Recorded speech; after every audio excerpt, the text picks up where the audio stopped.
It's 8:30. Good morning. I'm Ian Crouch with Hunter News. The Hunter is bracing for some wild weather coming our way this afternoon. A severe weather warning is current for damaging winds and dangerous surf on the Hunter's coastline. Wind gusts are predicted to top 90 kilometres per hour, while heavy rain could cause flash flooding. The winds will whip up big surf, so boaters, rock fishers and swimmers are being urged to stay out of the ocean.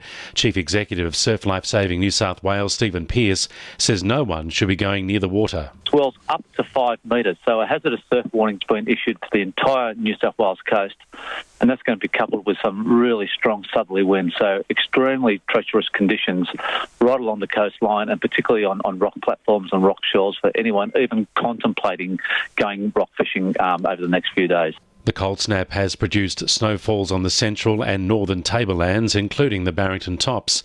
A couple of centimetres has fallen overnight and more is expected today and tomorrow. Lawrence Arell from National Parks and Wildlife says snow chasers should drive carefully and be prepared for the icy conditions. Generally that means having a spare change of clothes, particularly if people are getting out. It can get a bit wet and sodden, as well as some extra food and water, because you may be out there longer than you expect. A 2-week trial is underway in Newcastle District Court with the father of a severely disabled 9-year-old girl standing accused of her manslaughter. The man, who can't be named, has pleaded not guilty. The girl received respite care at a Raymond Terrace facility just days before she was found dead in the bedroom of her Hunter Valley home in July 2011. Staff have told the court the girl wasn't injured during her time at the centre and had no marks on her body. A forensic pathologist believes the girl died from blunt force trauma inflicted by an open palm or fist.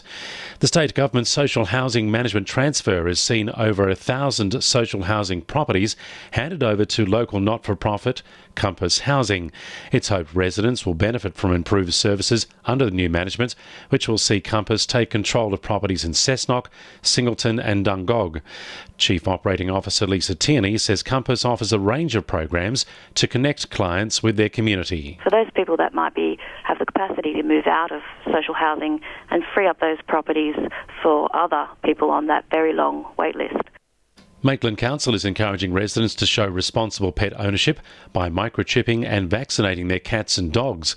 Community members are being invited to register for a free microchipping day to be held at Fred Harvey Oval on June 14.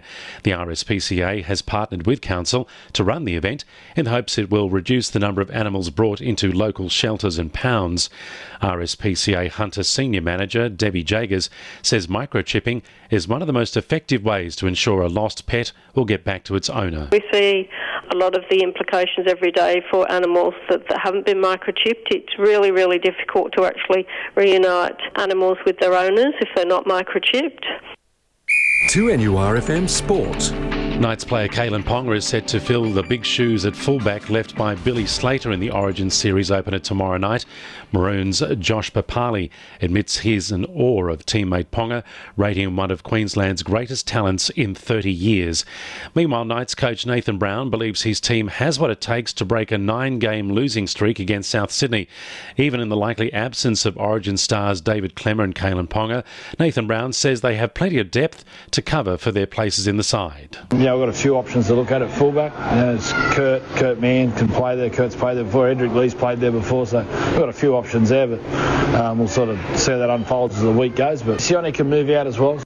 The Knights last beat the Rabbitohs in the final regular season game of 2011. And Toronto junior Jacob Dundas will represent Australia in the Under-17 Golf Championships in South Africa.